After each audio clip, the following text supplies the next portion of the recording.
Well, welcome again to part 3 of the benefits of eating locally grown produce and foods. In this episode, we will be talking about meats, organic meats. So let us delve right into this information here. Organic meats.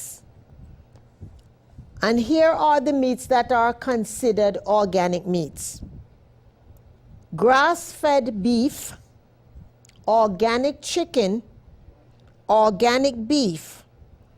And these are also, they are very competitive prices. There are no hormones, no antibiotics, and no pesticides. Is eating locally always best? Consuming only foods that have been grown close to your home has become a popular way to try and improve nutrition, reduce the world's carbon emissions, and try to support the local economy. This has been repeated in all 3 episodes. However, where a food is grown is only one of the dozen critical factors that need to be taken into account.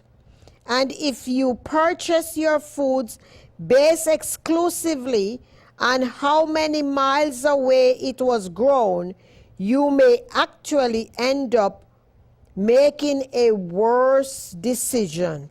Organic and quality still matters. Everything is local to somebody.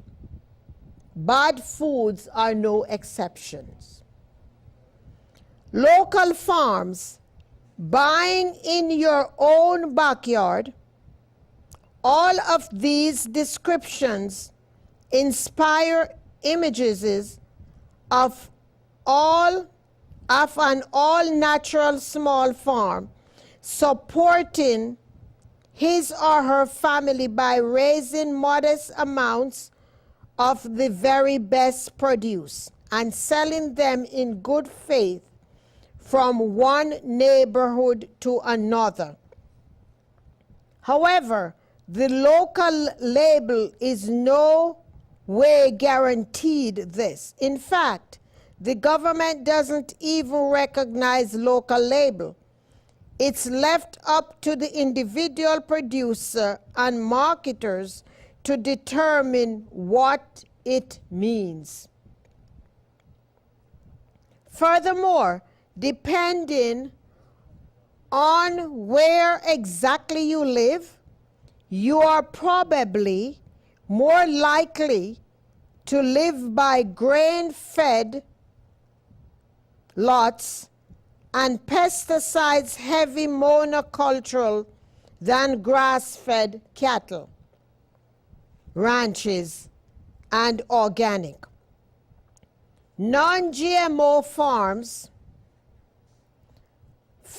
that use these cheap and slightly toxic techniques are called conventional for a reason.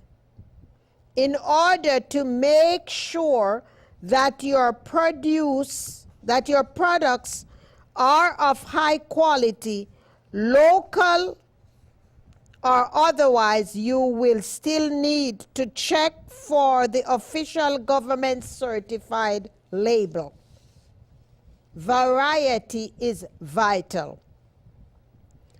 Whole Foods generally defines local as being within 200 miles, while many go local.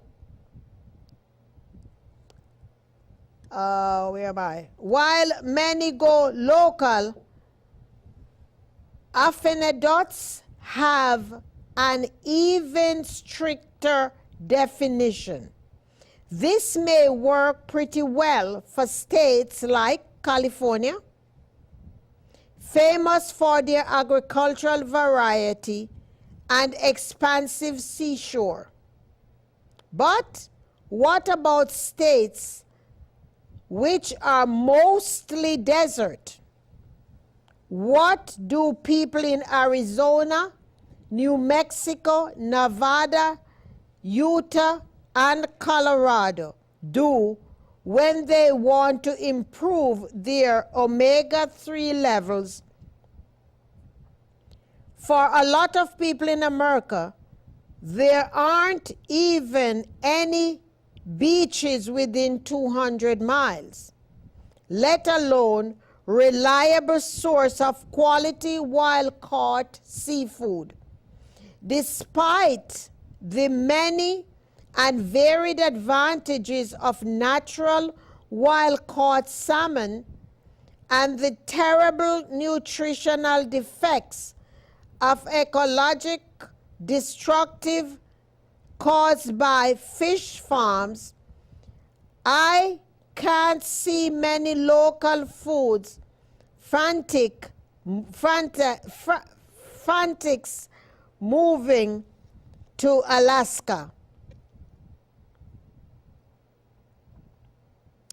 If you are lucky enough to live near a great farmer's market that reliably offers all the grass-fed beef, organic chicken, wild-caught seafood you want every week, you are in the minority. Most of us either don't live near a reliable local source for the healthy foods we need to feed our families, or don't have the inclination to drive to the farmer's market only to be disappointed when they don't have the items we need. Carbon footprint don't always come from cars. A recent study found that it would actually be more environmentally friendly for people in the UK to import certain foods all the way from New Zealand than to grow it locally. How? Why? Well, it's important to keep in mind that the transportation of the food isn't the only thing about agriculture that can have an impact on the environment. New Zealand's production methods were simple than much better at conserving the energy. Which do you think would waste more energy? Transporting a crop's worth of tomato from a warmer climate, or using a massive heated greenhouse to artificially create a warmer climate for 3 to 6 months over the winter? Even if your chicken is local, do you know if the chicken feed is? It takes at least 3 pounds of feed to raise a pound of chicken. So, if the feed comes from the Midwest, wouldn't it make more sense to raise the chicken near the source of their feed and transport the final product than grow it locally? I like to finish this off by trying to clarify the economic thinking of the shop local movement. Buy things that come from your own state, because the honest, hard-working people who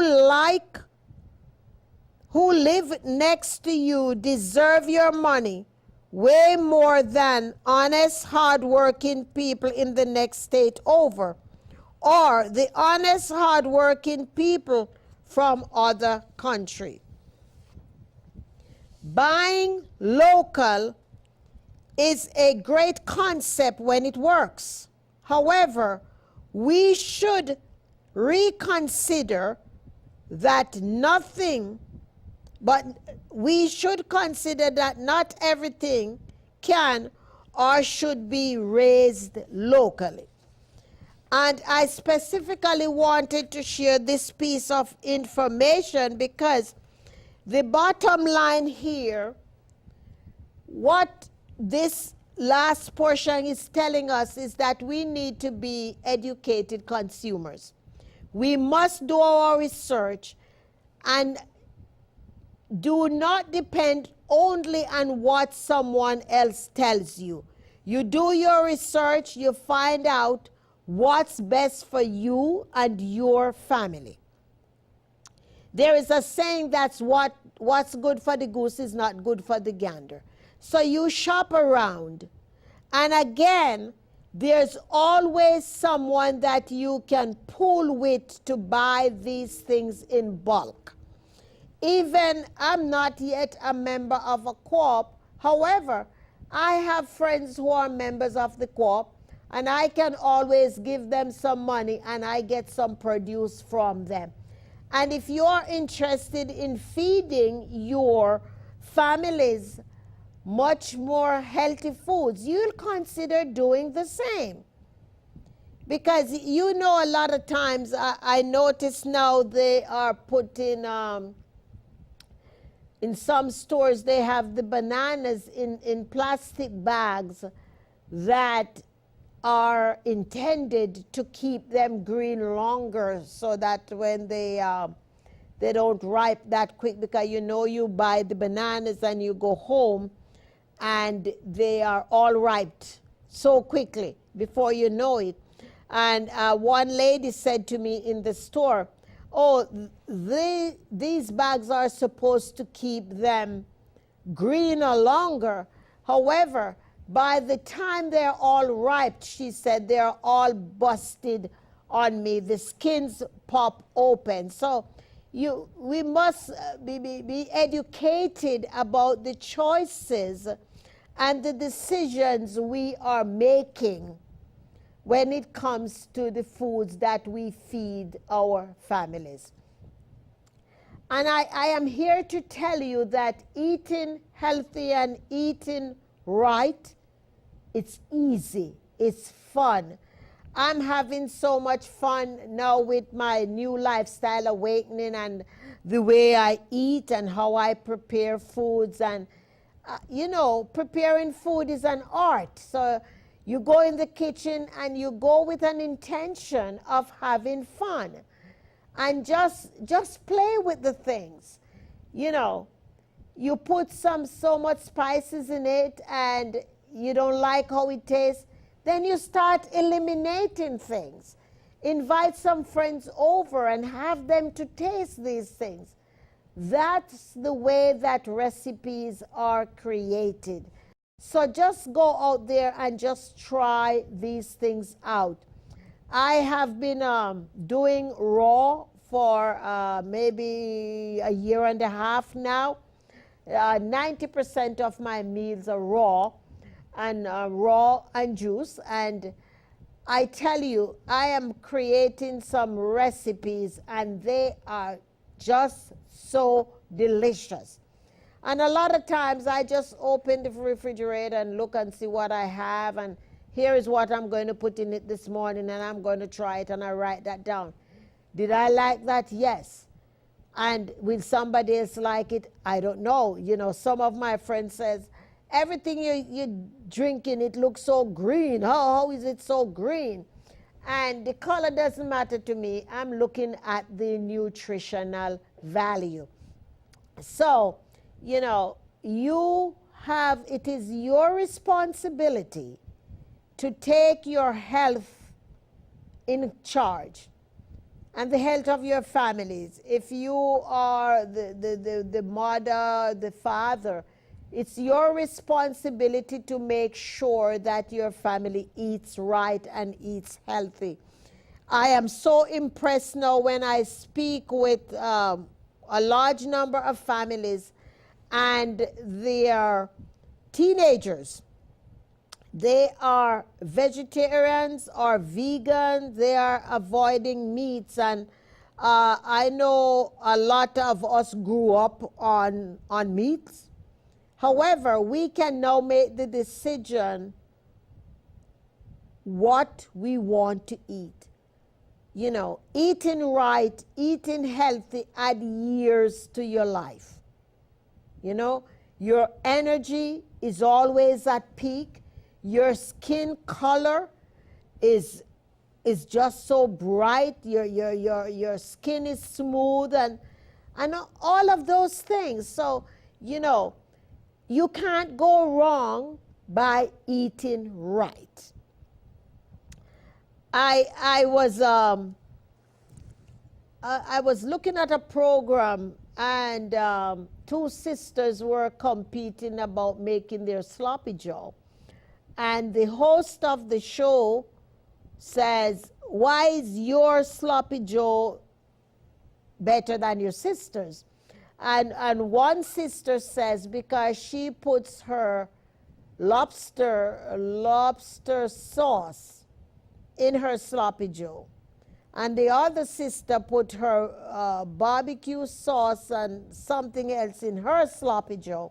And that's why they were nice. However, they had a surprise coming because they did not know that there was a low sodium chef on the show who was coming out to remove all of those things, the lobster sauce, the barbecue sauce, and all the other things that was so loaded with sodium.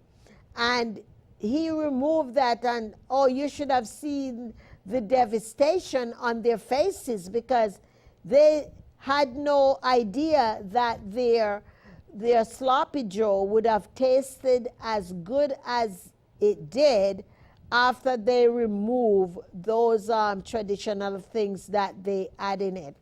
A lot of times we tend to use too much salt in what we're doing, and we think a meal cannot taste good. But just get into the habit of using apple cider vinegar, using lemon juice and olive oil. You would be surprised the taste of fresh lemon juice with some olive oil on your salad as a dressing. And you just keep eating, and you do not want to stop. Because it's like when you will find out that when you begin to eat all these healthy whole foods, it's like it stimulates, it's like it massages your taste buds, and you don't want to stop. You just want to eat more and more and more and more. And you know that you're not overdoing because you are feeding your body healthy foods. So I want to hear from you. I hope that you are going to be creating some new recipes in your kitchen, and you're going to call me up and you're going to share with me. If you are under the doctor's care for any particular disease, continue taking your medication. However, I will suggest that you take a close look as to what you are eating in your diet. I want you to add eating some whole foods, eat raw foods, For those you can tolerate, I know one lady said to me, oh, that sounds so gross. It's only gross because you have never tried it. But if you have never tried something, don't hit it. So we all need to be more adaptable. Yes, we all grew up with certain tendencies and habits and practices. However, as we evolve in this world, we need to become creative and try new things. You know, every food that we eat, if prepared properly, can be had raw. It all depends on the seasoning that you put in it. Everything that we eat can be juiced. Everything that we eat can be made into a smoothie or a master blast, as I'm calling mine. And the beauty about that, when you have one of those for your breakfast, you're not hungry. It can, lunchtime creeps up on you, and you don't feel like eating. So versus when you run to the fast food place and you eat at this and at that and you drink it, and by lunchtime you run again to the, all of that is just going through you because it's no nutrient in there in your body. So listen, this body is the only one that you have. So we need to take the best care of them. There are certain spices that does wonders for our bodies. Go online, do researches, find out what foods work against inflammation, because a lot of the diseases in our bodies are caused by inflammation. And there are certain foods that help us rid inflammation from our bodies. You got to do your homework, because it's not only going to benefit you, it's going to benefit the members of your families, the members of your community, because I tell you, my email boxes are so full now. People from social media, I change my picture, I put it up there. People are flooding my inboxes with inquiry to find out, what have I done differently? Why do I look so healthy? What did I do to take 65 pounds off? You can do it too. Just play with your food, be creative, and try something.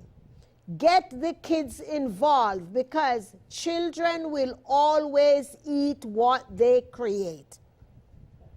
I remember my friend, little son, who was 4 years old, and he planted a basil in a flower pot.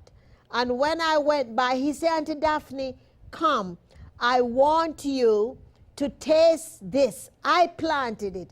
And he picked 2 leaves off the basil and gave it to me to eat. And I know your children can do the same thing. You know, everyone has a windowsill at home. And, you know, get little pots of herbs. You can go to the garden centers, buy the herbs. As you harvest them and cut them down, they're going to spring again. And you will find out that even during the winter time, the winter months, you're going to be able to harvest fresh herbs from your little pot and your windowsill that you can use in your meals. And I tell you, it tastes amazing. I tell you, I hardly use salt. And when I do use salt, I use sea salt, because my dishes and my meals are inundated with fresh herbs and spices.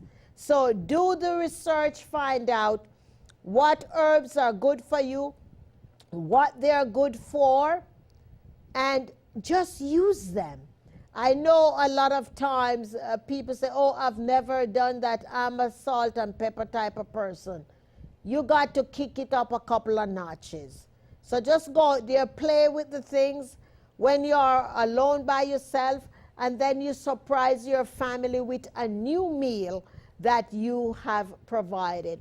I just hope and pray that these 3 segments will help to enhance your health and put on another 75 years on your life. And as soon as you put these things into practice, I want for you to email me here on the show, dynamicdaphne12 at att.net, and let's have you on the show to discuss the life changes that you have done. Also, if you are not connected with me on social media, I want to encourage you to circle me and Google. I want you to join me on Twitter, Dynamic Daphne, on Facebook, Daphne Clarke-Hudson, on LinkedIn, Daphne-Clarke-Hudson. And you can also catch me on the World Wide Web on Wednesdays at 10 a.m. to 12 noon, and on Sundays at 7 p.m. to 8:30.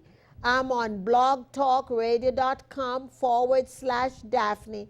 That's when we have the radio episode of this show. So again, I want to encourage you to just connect with me if you have any amazing stories that you would like to share, either on the radio or here on the radio show here on the TV show, here on Comcast or Charter or Soundview or Comcast up in Cromwell. I encourage you to reach out to me. If you know someone in another community who is not privy to receiving this show, I ask that you ask them to sponsor the show, because we are looking for some new communities to go into. Remember, our purpose here is to change the world by transforming one life at a time. I'm always looking to make a difference. This is my mission, to make a difference in somebody's life. And I want for you to consider too, making a difference in whatever way you can. From my kitchen to yours, I wish you a happier, healthier life. Go and create some new meals.